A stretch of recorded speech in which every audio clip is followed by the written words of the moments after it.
So I'll go back and make up all that other stuff somehow. Um, um, all right. So for the recording purposes, I have Dr. Nathaniel Van Kirk here. I just read his bio. You can read his bio on my website on the promo slide. It is an amazing story. We're going to begin by talking about Dr. Van Kirk's personal story, but he has risen to the top of the field, and he works at one of the most prestigious OCD recovery institutions in the world. And not only does he work there, he has a prominent position there. Again, thank you for joining us. I've known Dr. Van Kirk. We just kind of went back and did our math since 2010, and I adore you as a person and as a professional. So let's jump into your personal story. Sounds great. Uh, so, for people meeting you for the first time, how has your own experience with OCD shaped the way you show up as a therapist and leader? I think from the therapist standpoint, when I went through my kind of experiences with OCD, one of the things that came out of it is early on I was sort of given the treatment refractory, treatment resistant sort of label. And so that did shape a lot of where my focus became, kind of what my focus became, both clinically and research wise, where a lot of my work is always focused on like understanding what does treatment refractory mean? How do we, and then how do we overcome it? So what is, you know, when we're saying like when we're using that terminology, it's really just a way to sort of share like the idea that the approaches that we typically would use just have not been as effective as we'd like them to be, and that we've tried a lot of different things. And so I think it opens up this larger kind of question of, as clinicians, what can we augment with? What can we, evolve in what we're doing to try to help tailor it to the person and figure out how to help them sort of get through that moment in time and come out the other side. We have really great, I think we're very lucky in OCD. We have very great empirically based treatments, and we know that there's still room to grow. And I think there's many of the people that you're interviewing that are on that list, on that team, are the ones that are sort of pushing the envelope forward and have been since the beginning. And so I think that's really one of the ways that it shaped the way that I think about it is if what we have at our disposal isn't working the way that we hope it is, how can we make it better? And that's sort of been my kind of prevailing both research and clinical focus over the years, but also what kind of pulled me into wanting to work in the intensive space. When I was going through my own experiences with OCD, we really didn't know, much about residential treatment. I mean, at that point, it was pretty fairly new. I think the OCDI was just sort of been opened by Mike Janicki, Lee Bear, and really didn't know anything about it. Didn't know about intensive resources, and it's something that I sort of wish I had known about and had as an option. Probably would have sped things up a little bit. Um, but that's also why I felt myself sort of pulled into that world of those who are going through that same experience of feeling like nothing's working. What can I How do? old, how old were you when you were diagnosed? Uh, ooh, it feels like a very long time ago. So I was in middle school at that point, probably around 14. I think it was 14 or 15. Mm. I always joke, I actually went to, up until that point, I had had, fairly normative childhood, didn't have a lot of OCD signs up to that point, but then went to tennis camp, actually. It was a 2-week tennis camp at University of Virginia. And during that 2 weeks, my OCD sort of like just blossomed and grew from something that, my grandparents at the time, very well-meaning, Purell had just sort of been released to the public, Mm. and gave me some to go with it, just makes sense, right? You're going to camp, here's some if you need it. Weirdly, that sort of Purell was sort of the turning point where all of a sudden my OCD sort of latched onto it. By the end of camp, I remember sneaking out of the dorms that we were staying in, and most kids at camp sneaking out of the dorms to go hang out, party, whatever. I was checking every 7-Eleven I could find in Charlottesville for who had Purell, since Oh. most places didn't sell it, and then trying to find my way back in. Um, but by the end, I was going through like a bottle a day. I was Purelling my shoes, my arms, my face. my tennis racket, which meant I didn't really win many matches since it was slippery the entire time. I couldn't hold on to it and spent most of my time chasing the tennis racket around the court versus playing. Um, and then when I really decided to make the shift into focusing sort of in college and grad school on psychology, I ended up at Virginia Tech, which is the in-state rival to UVA, and stayed there for 10 years. And that was sort of like both the turning point in my recovery, but also when my kind of professional focus and kind of professional identity took development. So it's just kind of a funny within state rivalry story now that I look back on it after all these years. Well, you chose Virginia Tech because of your experience at Virginia. So, um, okay, so what part of your story do you feel is most important to share with people who might be scared or ashamed right now because of the way OCD impacts them? I think one of the things that I always think about when I reflect back on it is that it doesn't matter how many times you try as long as you keep trying.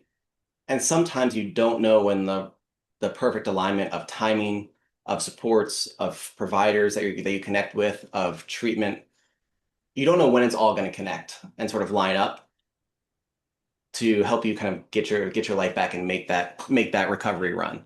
I mean, I think I tried many times. I went through many therapists, was sort of labeled over and over again as treatment refractory, and then I did find one therapist who I connected with, who I felt was sort of there saying like, you know, we have treatments for it. We don't know how it's going to go. You've been through a lot of treatments, and I'll sort of walk it with you, and we'll figure it out together, and we'll try it. And it just sort of happened to align at the right time, where that was sort of the turning point. And so I think the thing that I always try to remind everyone is that there isn't one singular way that treatment and recovery goes. It's nonlinear, it's ups and downs. Each one of those moments sort of builds together to get you to the point where you're ready. And there's no one can tell you that you can't be treated unless you stop trying. Ultimately, it's up to you. And so I think the thing that I always had to struggle with, that I always encourage others to think about, is how can you find the thing that makes it worth the risk? Everything with OCD feels like a risk. Unfortunately, just being human is a risk. Um, I always joke we're fairly frail creatures comparatively to the rest of the animal kingdom. You know, Yeah. it's risky being human, but what makes it worth it? And if you can find that, then you can usually find the thing that can help you turn the corner. Yeah, well, you're sort of like jumping into the next question, and all of these will flow together. Um, but in talking, language, finding something that resonates with a particular client, what language or metaphors have you found helpful to help patients feel understood, help them understand the process, help them understand the disorder that they face? Have you found Mhm. anything that has been particularly helpful for you? I think it varies a lot by the person, but I would say one of the things I always try to encourage people to remember is that as humans, we do exposure naturally all the time. We embrace uncertainty on a daily basis without even giving ourselves credit for it. If your OCD doesn't latch on to things like driving or otherwise, you may jump in the car and go driving, which is statistically one of like the riskiest things we can do, right? And if you want to take it a step further, how often do we call Ubers and just jump in and say like, all right, I want to go here with the assumption we'll make it? There's Right, no guarantee of that. Statistically, it's a risky thing to do, but we don't tend to give ourselves credit for that. OCD is sort of just saying that like it's okay to accept uncertainty in all these other areas, but this one you can't tolerate. And usually because it's something that's important to you, that you care about. And that's sort of the thing that it latches onto that makes it seem like, oh, I can't accept that uncertainty, or I can't take the risk to like move forward here. When in reality, you actually already have the skills to do it. We do it all the time. We just right. have to notice what like the game sort of OCD is playing.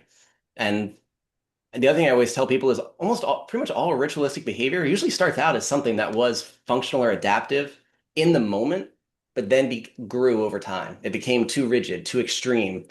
It lost its adaptability. ERP and kind of treatment is all about turning that intensity back down so you can use any behavior adaptively, because any behavior can become a ritual, which means we can also use any behavior adaptively again.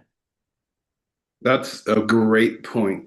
Um, I'm really big into doing something similar to that and just trying to tell people you do a lot of other stuff in your life, or Yeah. even in the OCD context, you're let's say you start being successful in not responding to certain triggers and you success there.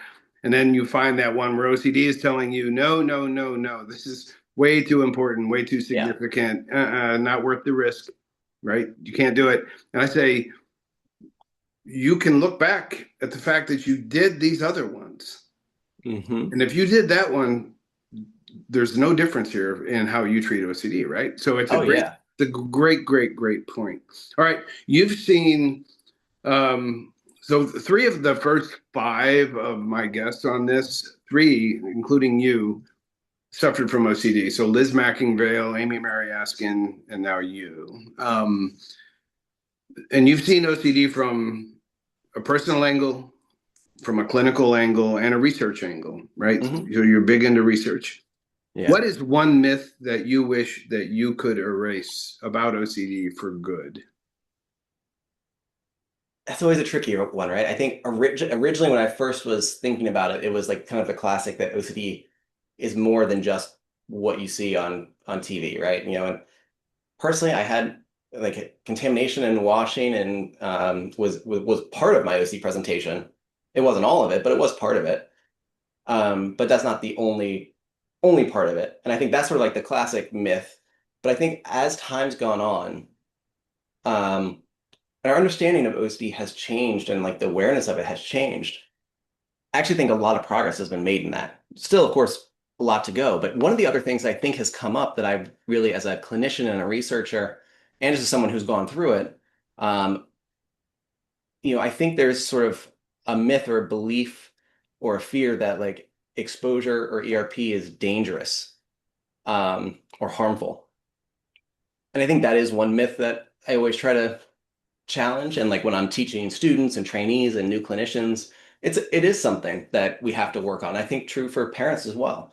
You know, it can be really terrifying to see someone you care about or your client, someone you're working with, be overwhelmed, be afraid.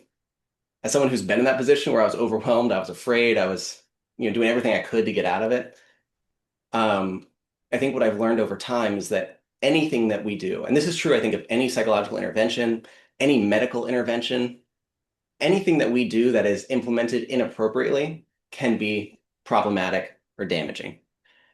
That is not unique to ERP, and that is not unique to OCD treatment.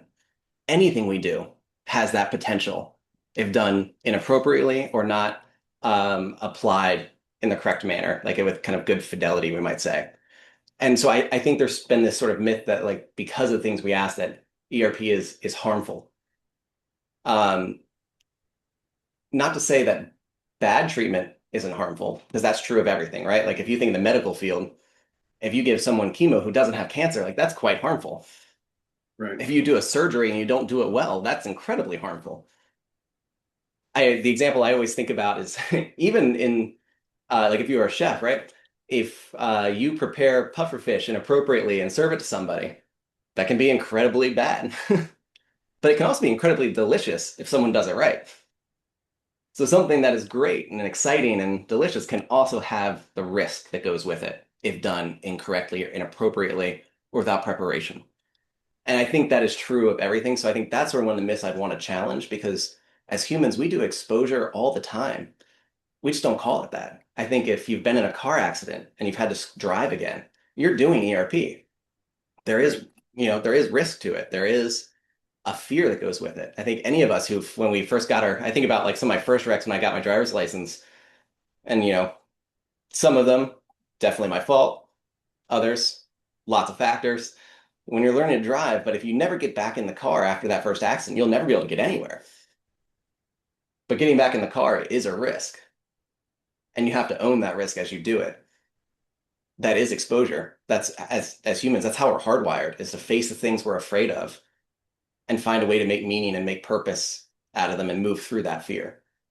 Which is a perfect segue into the next question.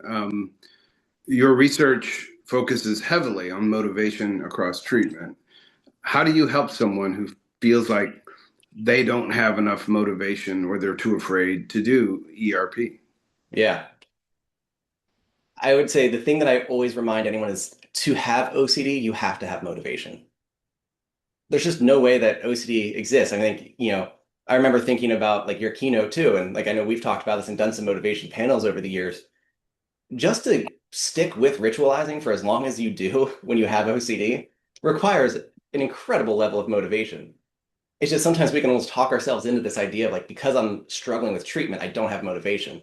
And so the thing that I'm always talking to people about is that it's not that you don't have motivation, it's that that motivation is pointed in the wrong direction. Motivation is behavior specific. So for anything we do in life, we usually have motivators that are like pushing us towards doing something we want to do and also pushing us to do something different or pushing us away from that thing we want to do. I think about getting up on the weekends, right? If you have things you want to accomplish, you have the motivation to get up, set an alarm, get going. There's also the drive a lot of times just want to lay in bed. Right? But that doesn't mean you don't have motivation. It just means they're pushing in different directions and you have to make a choice.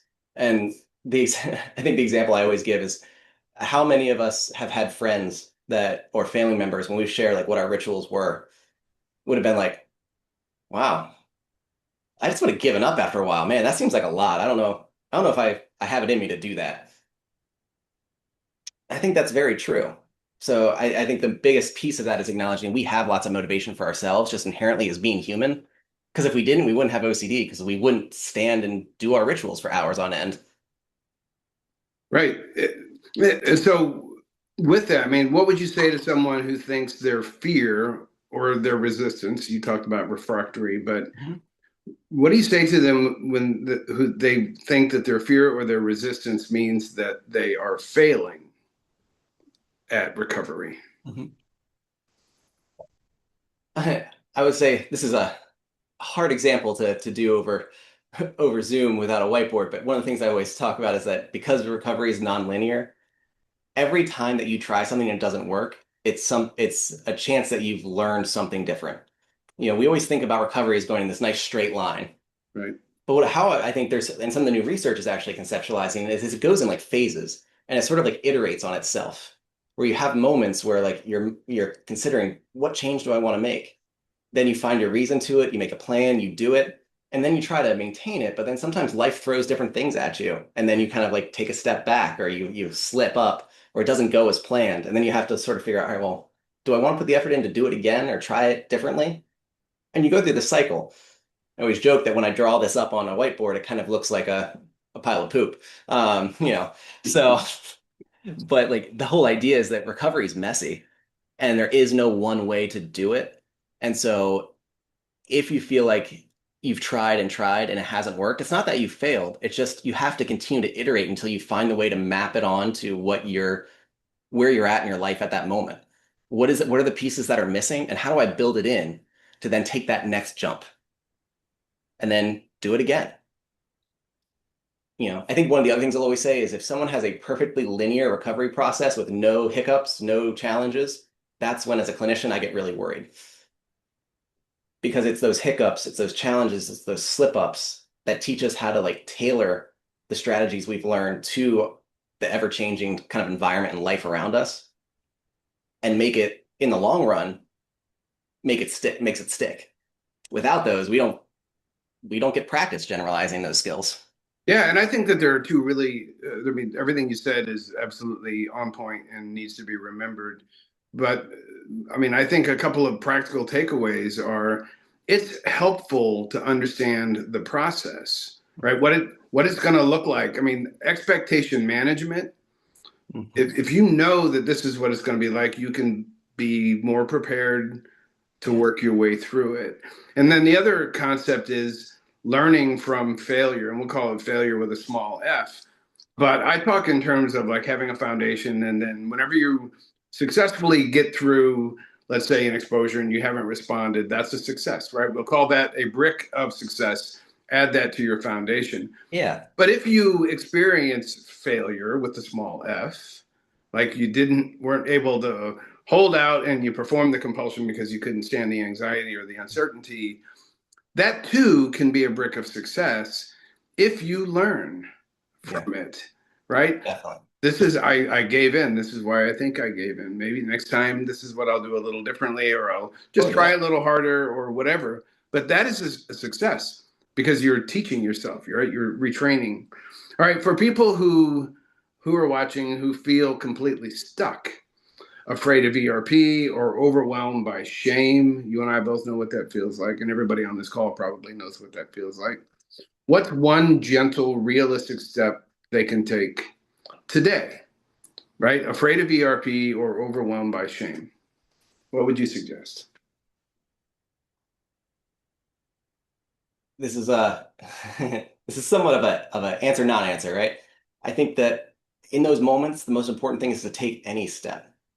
I think we can spend a lot of time looking for the right step, the right thing, the perfect one, and then that's just sort of like grounds for OCD to latch on and run with it. Right. You know, when in reality, it really comes down to what step can you take or will you take?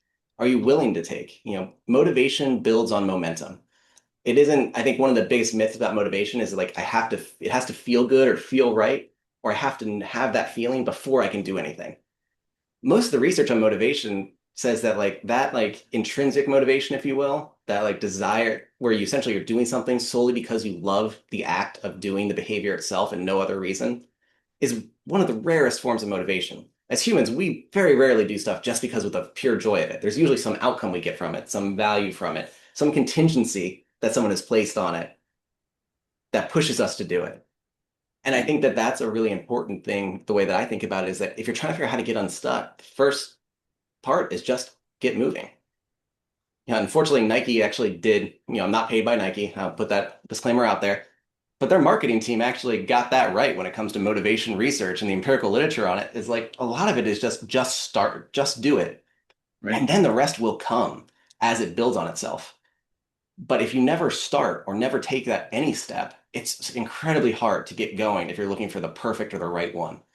So I think my first, the non-answer is like any step. There is no one single step. It's any step you're willing to take in that moment, because then it opens up possibilities for you, be it relationships and connection. You're practicing making a choice, no matter what that choice is, and you're building mastery of just taking a step forward. And those are sort of the three, what we call psychological needs that tend to underpin motivation. Relatedness or connection with others, autonomy or a sense of choice in what we're doing, and a feeling of self-confidence and mastery. If you can increase any one of those three, you're going to increase your kind of motivation to do something. So I say any No, step. that's a wonderful answer, right? I mean, I talk a lot about action being your biggest ally. Oh Action yeah. is your ally. And the other great principle, you touched on it, but it's so important. It was, in my case, I learned this last. I wish I would have learned it first, but it was so important. I made it like first in my list of ground rules in overcoming OCD, is the fact that you don't have to be perfect at this. Right. Remove that burden of perfection. Don't let perfection be the enemy of good enough, right? So it's just go for it. That Oh was yeah. a tremendous answer. Okay, let's move into another area here. And I will, not to build pressure upon you, but I know that there's a few people who tuned in for this very topic. All right. Dealing, So I better be on point. All right. better be on point. Dealing with trauma, and I will tell you that one of the things I most respect about you is, given my background as a Marine, you've paid attention to the veteran community, and that means a lot. I know you have interest there. Uh, you do a lot of work at the intersection of OCD and trauma. Mhm. What is one thing you wish people understood about how trauma affects OCD and treatment?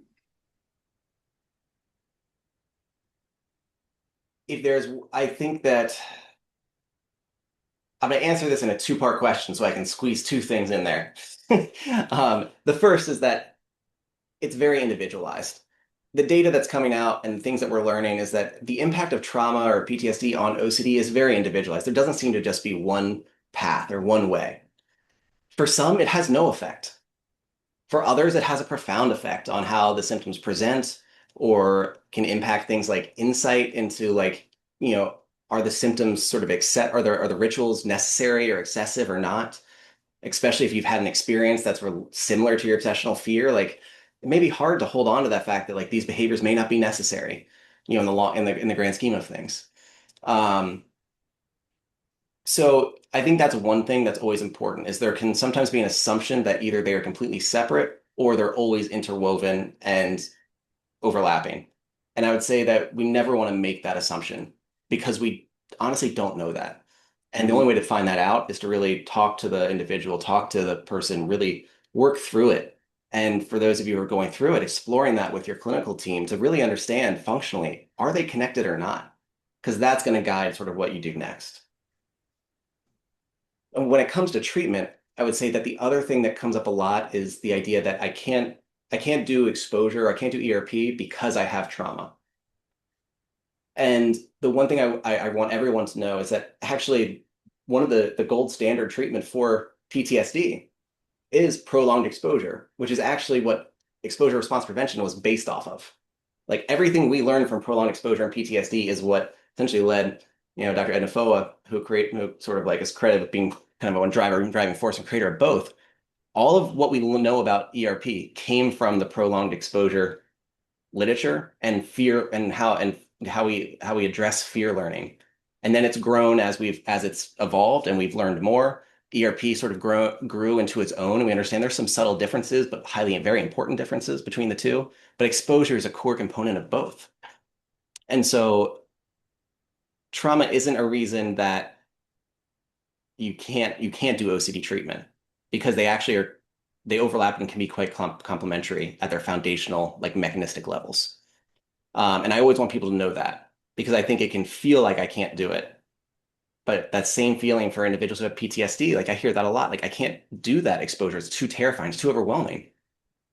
But then over time, we're essentially relearning how to like readjust your sort of like safety or general alarm system, essentially. Sort of like a fire alarm that's going off every night, right? It loses its purpose. We're trying to help readjust that. And we do that through exposure as well, as one of the main methods. And so I think that's always important to know is that it doesn't mean treatment can't work, but it So will when this it's might. hard. Oh, I'm sorry. I didn't mean to interrupt. No. It just led me to another question though that wasn't on your sheet, so I apologize. But It's all right. I hear this a lot from people who suffer from trauma and OCD. They're like, I've been told that I have to address the trauma first, then I can worry about OCD. Is that an individual assessment, or is that just kind of like everybody in your shoes says, no, we're going to treat the trauma first? How do you do that?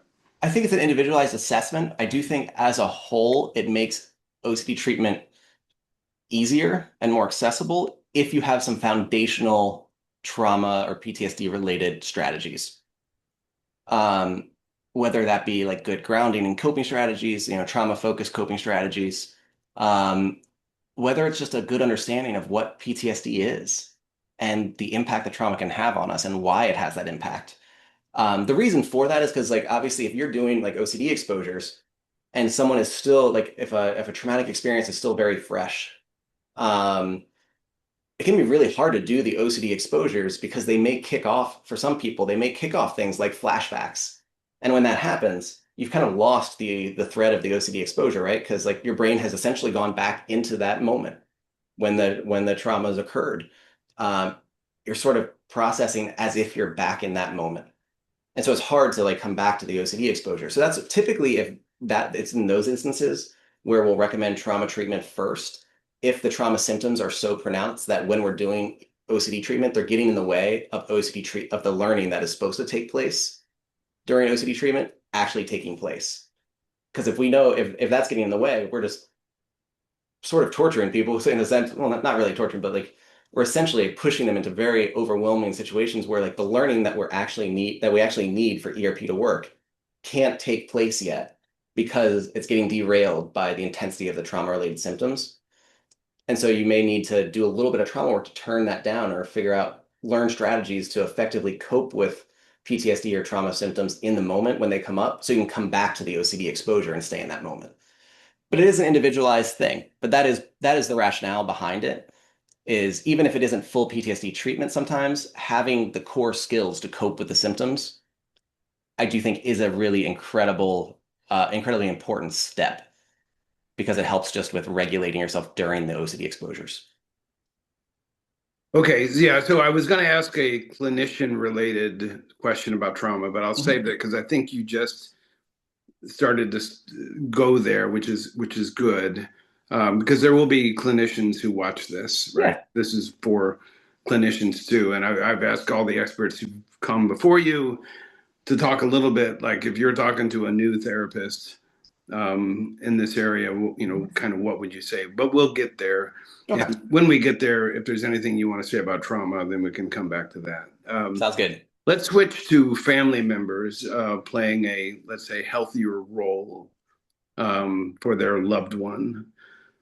Family members watching often want to help, but fear of making things worse, right?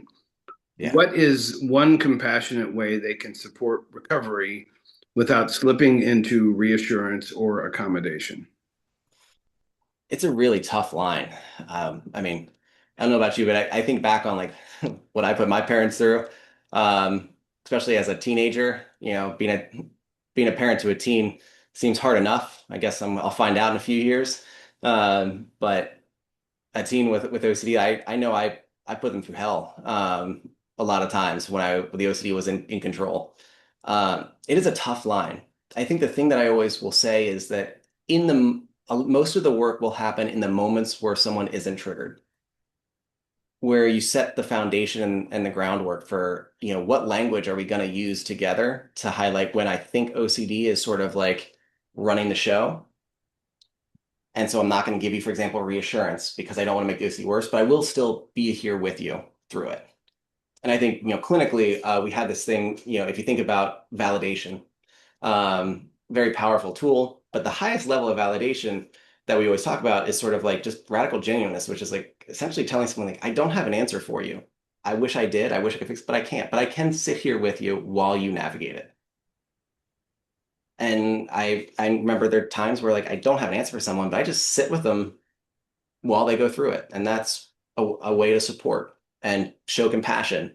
But I'm still not going to answer the question or give the reassurance or take away the trigger. Um, and I think having those conversations with your loved ones when you're not in a triggered state and coming up with like a very just kind of concrete language you can use together, where it might be like, this sounds a lot like your OCD. So in this moment, I'm not going to answer that question because I don't want to make your OCD worse, but I will sit here with it with you as you go through it and just leave it at that. Um, I think the other side of that, as someone goes through recovery, is being willing to have the discussions to update and adapt that language.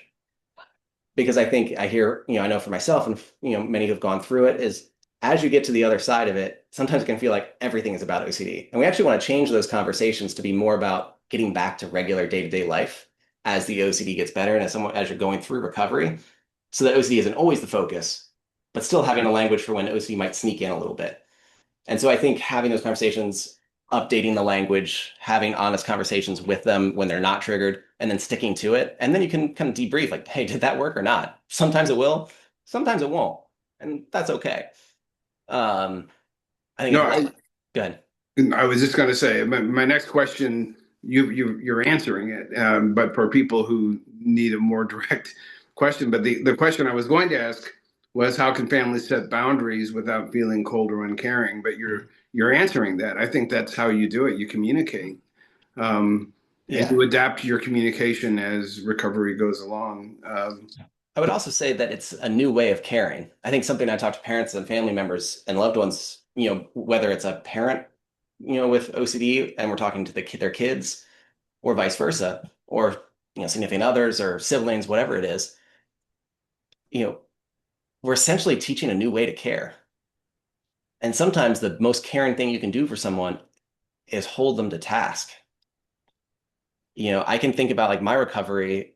There are moments that if there hadn't been people around me that held me to task, even when I really didn't want them to, and I let them know I really didn't want them to, if they hadn't been willing to play that role and hold that line, I probably wouldn't be where I am today. And so I think that's something I always tell family members is this is caring. It's a different way of caring, but it's an incredibly important way of caring. And it's part of all, parenting or loving someone is being willing to tell them the truth and hold that line. But it comes with pain, but it is meaningful.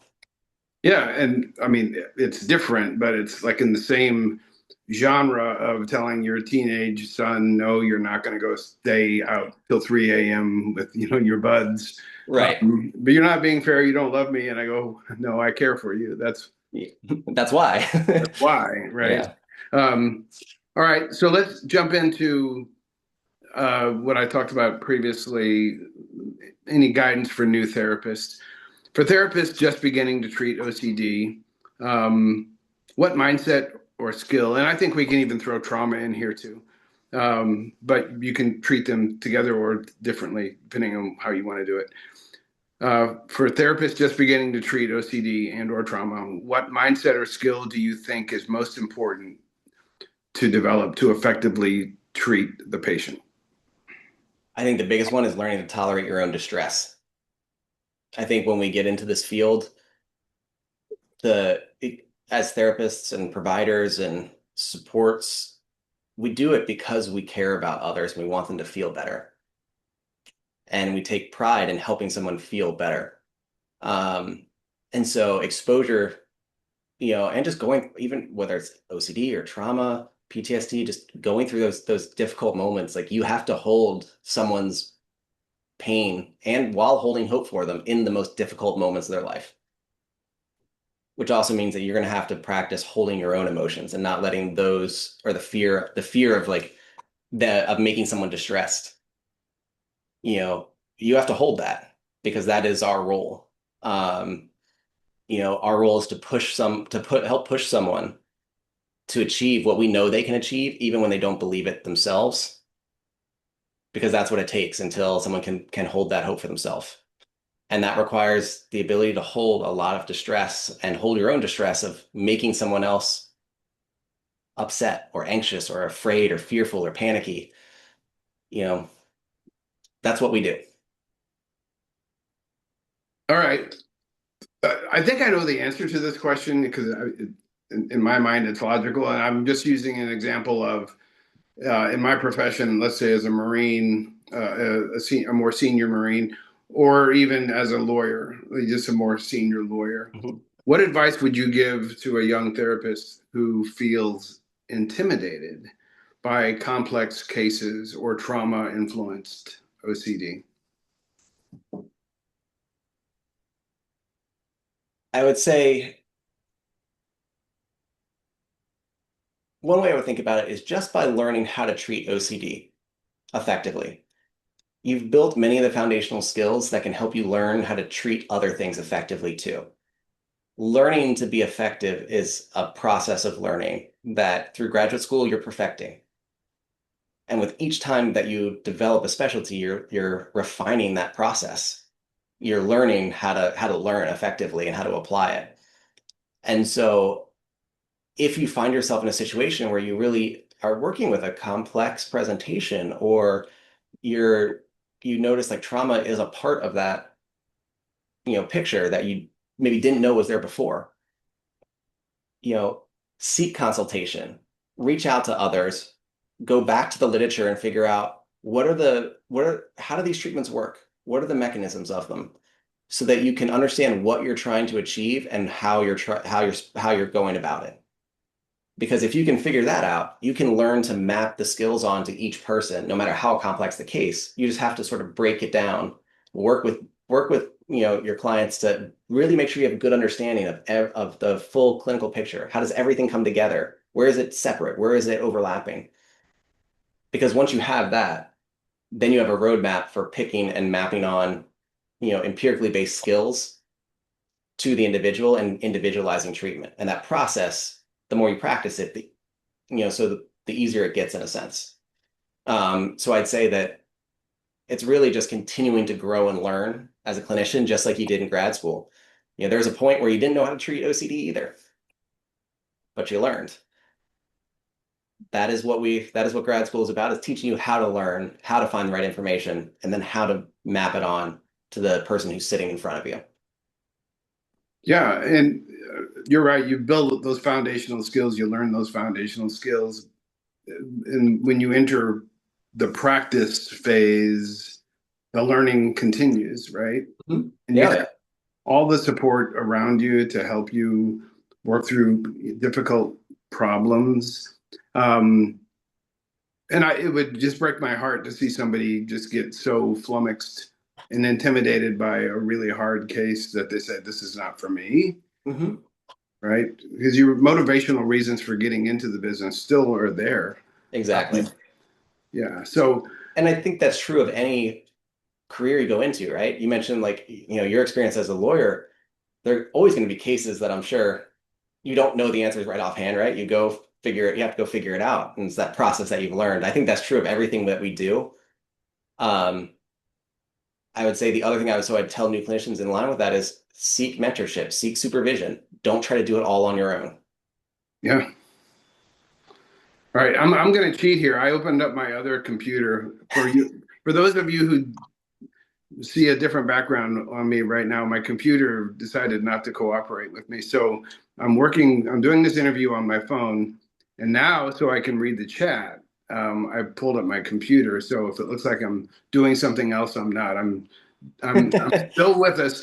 So while I'm getting this, if you would take a second to tell the audience a little bit about the OCDI at McLean Mhm. Hospital, what you do, all of that. I mean, I just think when I heard that you got your position there and doing what you're doing, I was like, you know, top of the mountain for Nathaniel. Oh, sorry, Dr. Van Kirk. Top of the Nathaniel's perfect. mountain. Yeah.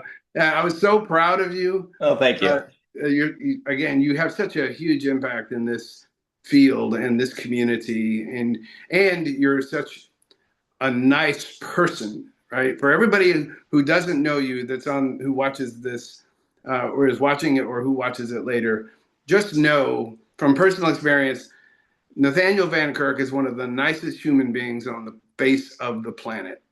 Every time, every conversation, you just enjoy having it. I'm Thank you. not, That means a lot. yeah, I'm not stroking you for the audience here.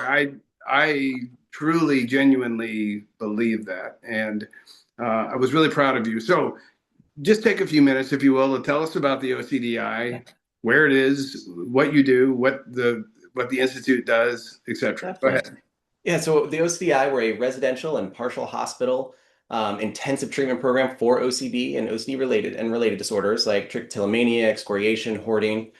Um, we are an intensive ERP program, so we do about 4 hours of ERP a day, in addition to group therapy and individual therapy. We have a family therapy component as well, because we know sort of supporting the family system is a core part of long-term recovery. And then we also have medication management and psychiatry as part of it. So I think one of the biggest, if I could say one of the biggest misconceptions sometimes about residential programs is that that they're not necessarily active treatment, but are like if you're thinking about getting ready for treatment, that residential is the step. I would actually say that we're a little bit different from many other residentials in the sense that we are a very intensive treatment program from the first day in. So we usually ask people to have some experience with ERP, have tried it outpatient, unless you just don't have access to it in your area. Um, Partially because we want people to know what they're coming in for. Our goal is essentially like intensive skills practice is the way I tend to think about it. Like if you're playing basketball and you want to get better, you go to a basketball camp, right? Where you're playing basketball, you're practicing, you're running drills 8 hours a day to really refine those skills. That's kind of what we are for OCD.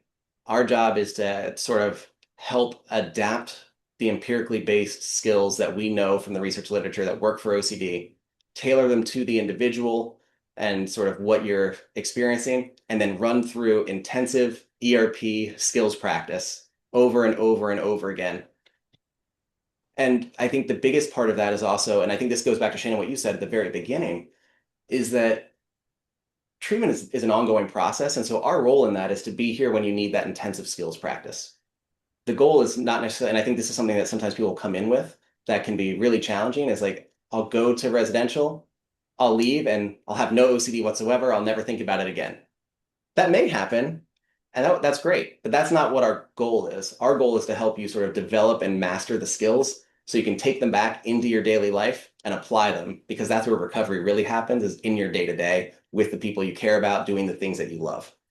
So, as a residential partial program, we're a very intensive skills practice, ERP practice treatment program that's designed to sort of like give you a leg up to get back into your life and apply them. And then if something shifts and you need sort of you need to try it again, and then we're still here. But that's sort of what we are and kind of what we do. Yeah, thank you. I know people who've been through the program. It's just like I said, it's top of the pyramid stuff. I was fortunate enough to be able to tour it when I was president of the IOCDF. McLean had me out and to Yeah, talk to some patients. Really, it's just an awesome place, awesome people, and maybe that's it. The people there were just all at the top of their game, right? And they so are. They're great. Like it's I'm lucky to be surrounded by a phenomenal team that knows what they're doing, that cares deeply about what they do. If it weren't for them, we wouldn't be able to do what we do. all right. So I'm going to ask you one more question, and then I'll open it up. Jamie, I see that you said you have two questions. I can see in the chat, so get to you in a second. But for Dr. Van Kirk, if everyone who watches this could walk away with one core message about OCD and the possibility of recovery, what would you want that to be? I think one of the things that has always stood out to me, and this kind of came both from my clinical experience and my own experiences with it, is that I really believe that if you can conquer and face the fears that your OCD creates and throws at you, you are well positioned to conquer pretty much anything life can throw at you. Because there are very few things in life that are going to be more terrifying than the fears your own mind can create. And so if you can learn to conquer those, you can conquer pretty much anything. Period, right? Exclamation point. I know that's awesome. And I hope everybody watching this now or in the future walk away with that message, right? And the great news is that you can conquer the fears that OCD gives you, right? We suffer from a treatable disorder, and everybody on this call, everybody who watches this, everybody in the world, I say it as an irrefutable truth, that if you do the things that make OCD weaker consistently and repeatedly, it will get weaker. Yes. It will get weaker. So going back to Michael Jordan and you, just do it, right? I know it's scary. Yes, it's scary, but that's expectation management. We do a lot of Yep. scary things in life, take a lot of risk. This feels like real risk. But if you can do this consistently and repeatedly, deprive the disorder of what it wants, you will get better. And the greatest news, that's just the good news. The greatest news is that everybody in the world, has the power already to do this. It's already there. You have the power within you to do it because you can choose.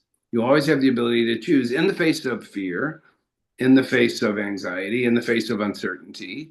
You have the power to do it. All right, so let's open it I, up for some questions.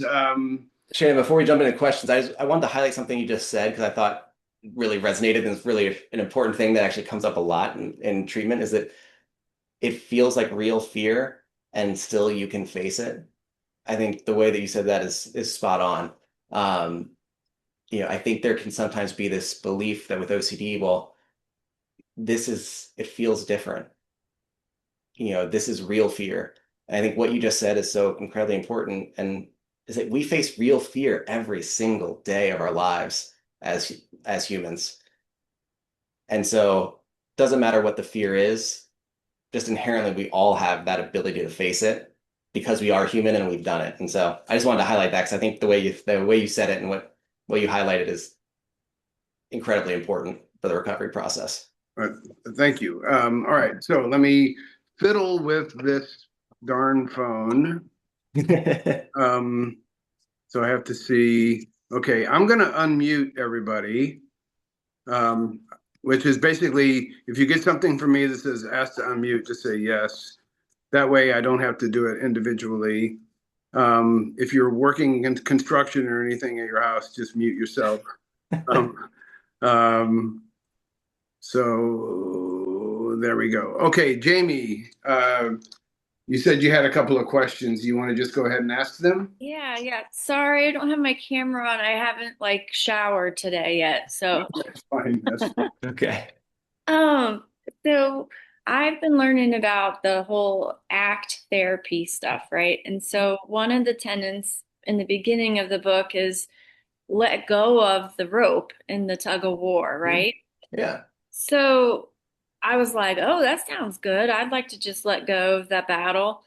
But that's the exact antithesis of what ERP is, right? You have to battle.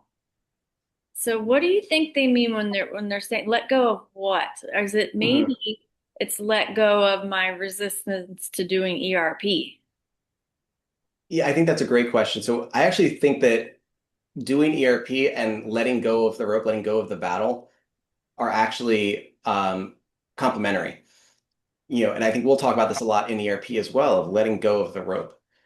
You know, really what I think one way to think about it is that in your day to day, you're almost in a tug of war against your OCD, right? There's the life you want to live, what you want to do, and then what your OCD is telling you that you just like need to do or is required. And you're always sort of fighting with it, trying to like find a way either to like overcome it, to, overpower it, or to find a way through it or around it so it's not causing sort of stress.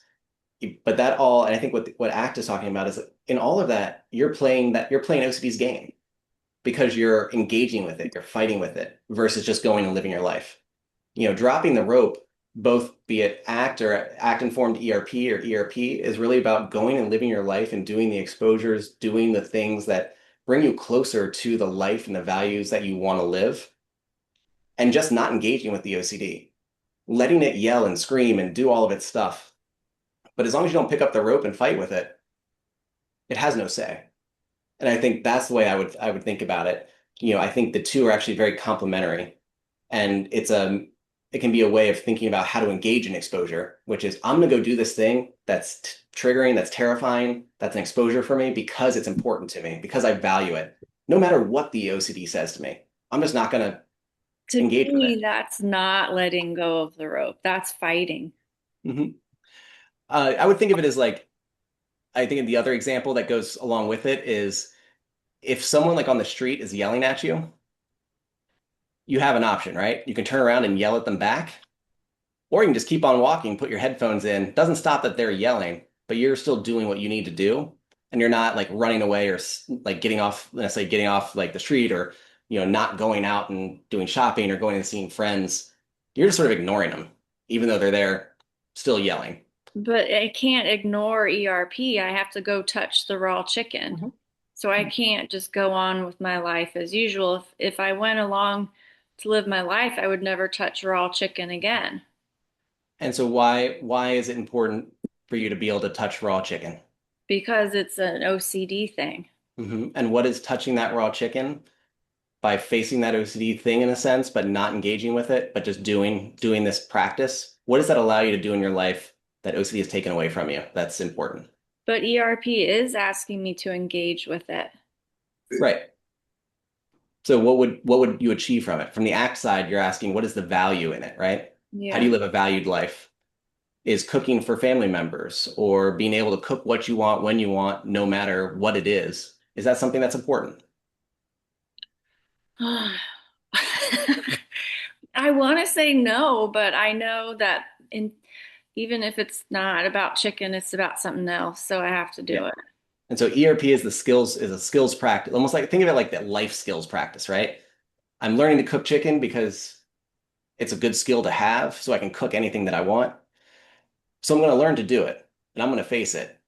No matter what OCD says, I'm not going to try to outsmart my OCD. I'm just going to go practice cooking chicken, just as I would go practice bouncing a basketball with my left hand if I wanted to play in a game and be better at it. Even though I could just do it with my right hand, it would be easier and probably more fun. But I'm gonna go practice it anyway. Mhm. Yeah. Okay, thank you. You're Yeah, welcome. could I augment that a little Yeah. bit too? And it just the way this is part of my strategy, and I use drop the rope all the time too.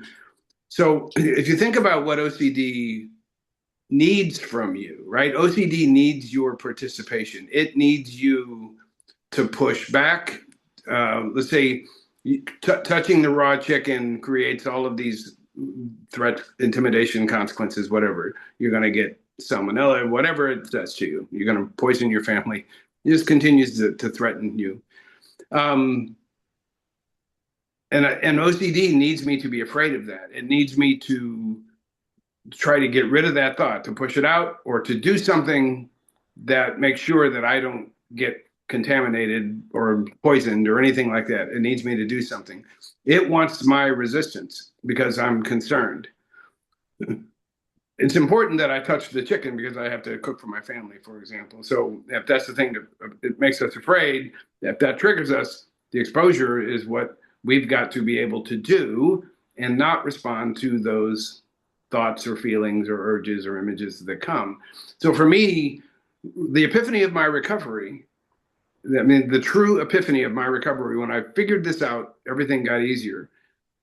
It was I had to stop basically challenging OCD based on that thought or the image or the urge or the feeling.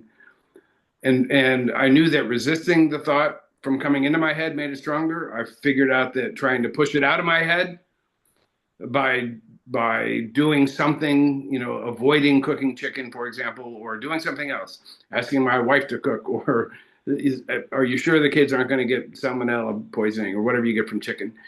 Um, it needed me to try to do something, and I was challenging the thought. So my answer to it was, I'm just going to let the thought be there, and I could become indifferent to it. OCD needed me to, if you thought of it as tug of war, OCD needed me to keep pulling on my end of the rope based on the thought, on that fear. It needed me to be engaged with it on that thought by performing that compulsion. Yeah. And so in my mind, dropping the rope meant that I was no longer engaged in that struggle. OCD could say what it wanted to, going back to Dr. Van Kirk's point. It could say what it wanted to. It didn't have to affect me. But I was still going to touch the chicken, but not challenge it on the thought. I could just go on with my life. And let OCD say what it was going to say. And when I took that resistance away, it was almost a way of reducing the tension about the thought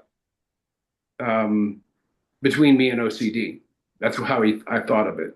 Yeah. The ERP part of it is you engaging in the activity that triggers you so that you can, as Dr. Van Kirk said, apply these skills, right? That's what for me, that was just Shannon's way of thinking about it.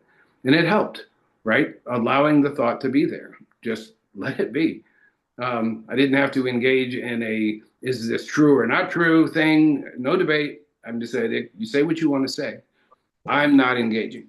So, and I apologize for jumping on what you said, but the personal experience, that's how I did it. That's how I used it, right? Oh, yeah, it's incredibly well said. Thank you. Okay, Jamie, what's your next question? I don't know much about PTSD, but so when we were talking about like a person going back into like a flashback and that being almost harmful, in a way though, isn't that just really, really, really good ERP? Um, so not necessarily, partially because flashbacks from like are fundamentally different from obsessions. Um, and this is a case like flashbacks are something that are specific to PTSD typically. Mm. In that moment, you're not really experiencing the world around you as it is, or thinking about like the what if about the future. You are more or less reacting as essentially like as if you're in a memory, and that is sort of like taken over the reality of the moment. So it's a slightly different, and it does like its function is a little bit different. So, with really intense ERP, like if you're doing ERP and you're facing that fear and you're resisting the rituals, but you're still engaging in this thing that is scary, but that like there's this anxiety about like what it means, what it could become, what might happen, then that might be good ERP where you're practicing tolerating that. Flashbacks are a little different because they're taking you back to the past. You're not really worried about the what if or the future or the anxiety. Like you are reacting as if you are in the past, in that experience. Everything else that's happening around you is gone. Like you're typically not connected with the world around you, the people around you. You are sort of like stuck in that memory and reacting as if it is happening in this moment. So it's a little bit different, and that's why we would like, we wouldn't necessarily purposely bring on flashbacks, Yeah. but we would give some other skills to deal with flashbacks so that they don't take you away from the moment that you're in, the present moment. It's almost like dissociating or something, right? Yes, dissociating can be thought of as like is also a PTSD symptom among some other things, but we do see it in severe PTSD, and it is like a flash. Like there's sort of like you can have flashbacks, then others may dissociate after that because of the level of the intensity to distress. Mm-hmm. As one person described to me, it's like your brain pulls the ripcord on a parachute, and then you're just sort of floating at that point, Mm-hmm. not really engaged in the world around you in the moment, just observing. And so those would be are slightly different than really high anxiety. Gotcha. Thank you so much. You're very welcome. Good questions. Okay. Anybody else? If you have a Okay. question, just speak up. Can I ask a question? Sure, Dato, go ahead. Yeah. So first of all, thanks for the stream. I really enjoyed it. So I have been doing pretty good for a while now in my journey, and like actually really good. And so I started like going on dates again, and I knew this would be a topic that would like trigger my OCD, I guess, because this has always been a theme with me. But I was like prepared, so I said, okay, I know this is gonna happen, but I'm gonna challenge OCD on this. So I'm happy to take the exposures in. But like yesterday, for example, I felt a really strong urge out of the blue to just chat this person that I don't want to meet her anymore. And in that moment, I didn't really notice that it was OCD. So I kind of dwelt on that and I became emotional about it. And then I thankfully didn't do anything because today in the morning I realized that this was probably OCD. But the thing is, how do I proceed in my journey when it's about things that I'm genuinely uncertain about, and when it's something I'm genuinely, like, let's say, insecure about because I'm very young and inexperienced. So how do I proceed when like OCD mixes in that and exploits those uncertainties and insecurities and everything? Thank you. Great question. And congratulations on Journey going so well. I think that is a Thank huge step to you. make. That's awesome. Thank you. I think every time that you have probably a phase of life where you're taking that next step in life, if you will, there is uncertainty that OC is going to want to latch onto. Yeah. One of the analogies we always use, OC is sort of like a whack-a-mole game from hell, right? Like you hit Mm. it, and then next one got a little like mold pops up Right. and stares at you, and you hit it. Like the goal is to learn the pattern so well that you sort of respond to it without even having to think because you know the pattern until the machine breaks. Hmm. Um, and so what I would say is I think you had a nice description in that moment of like noticing, all right, well, it's 3 in the morning. This is probably OCD, given that it's 3 in the morning. I'm focusing on this. That's a good Hmm. clue, right? Hmm. Notice those patterns, notice those clues. When is it that when I try something new or I go into a new phase, OCD pops up? Like, what are my clues to say, like, this is probably OCD or this is a familiar pattern? So I'm just going to ignore Hmm. it anyway, just in case. If it isn't OCD, then I'll know that once I get through Hmm. this moment, right? Because Hmm. that the urge to ritualize or do these things will sort of like will change. But if I see this pattern, I'm going to treat it as if it is OCD Hmm. so that I can learn. And then if I do Hmm. something and then I realize, oh, I fell into that pattern, I'm going to learn from Hmm. that and add that to my, like add that as the next step in my pattern, essentially. Right. So you're sort of always looking for that pattern, that familiar feeling. And if you feel like it might be there, especially early on in your recovery, it's just sort of like treating it like, all right, if it feels like OCD, if it Mm-hmm. sounds like OCD, I'm going to treat it as if it is OCD, whether I Mm-hmm. know or not, because then that allows me to live my life. Right. And you sort of take those, and then you go take those steps, take those, experiences, that new phase of life Right. with the uncertainty that goes with it. Because that Right. uncertainty is a hallmark both of OCD, but also of life. Every new Right. phase we go into is going to feel uncertain. That's okay. That's It's part of that. it. Thank you for the response. Yeah, That's the thing that's annoying me about it. It's like it takes the uncertainties I already have, and then it amplifies it. exactly. One thing Yeah. I remind you is that because you've come so far, it doesn't Yeah. matter if it amplifies the uncertainty or not, because uncertainty is uncertainty, right? You've Right. practiced the Right. skills to tolerate it. Right. Those same skills apply whether it's OCD Right. or not when it comes to taking a risk on a new phase of life. Right. So treat it Right. just as the same, use the same skills you've practiced, and then that just becomes more practice, building that mastery over it. Right. Thank you. You're very welcome. Tato, it's good to see you. So, Thank you. uh, Good to yeah. see you too. Okay, any other questions?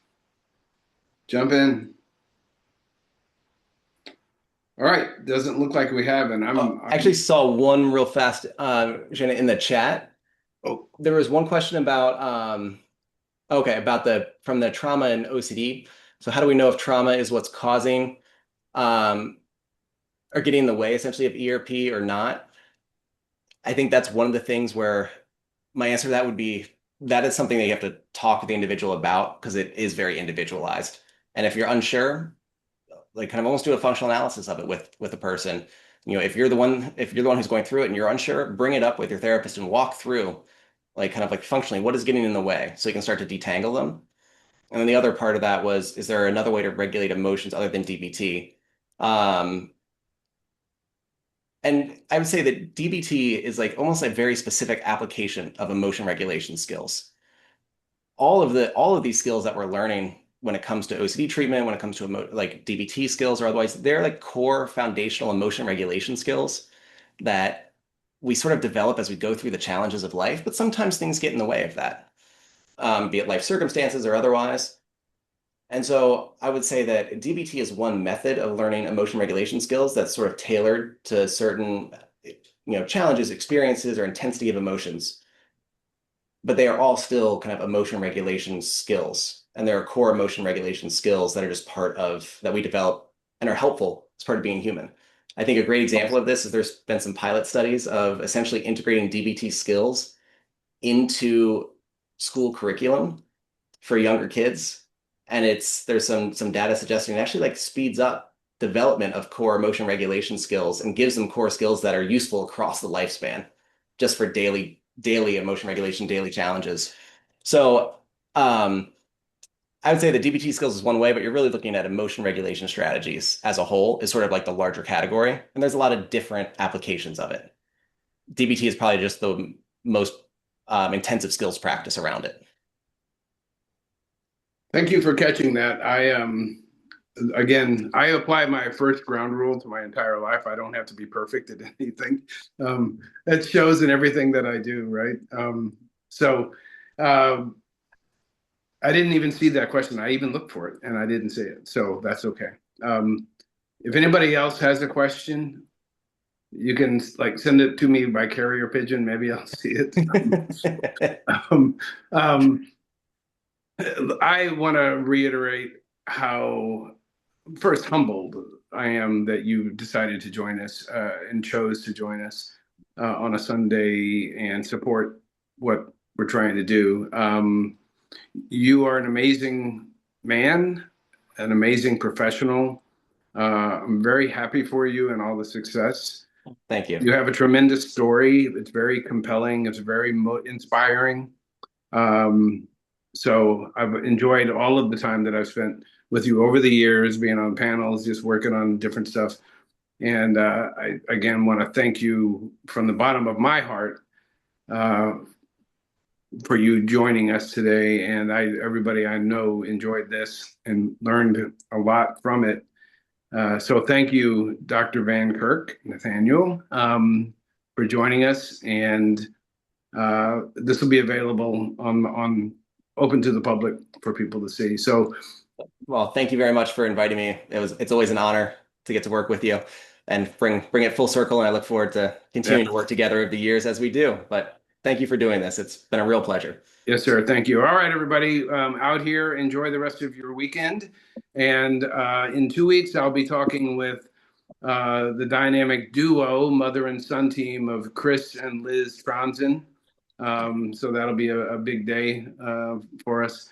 And they just, like I said, this is the dream team, and no one disappoints at all. So thank you, Nathaniel, and everybody out here. Appreciate it. All right, bye-bye. Thanks, Thank Jen. you. Take care, everyone. Bye. Bye. Thank you. Yep. Thank you. You're welcome.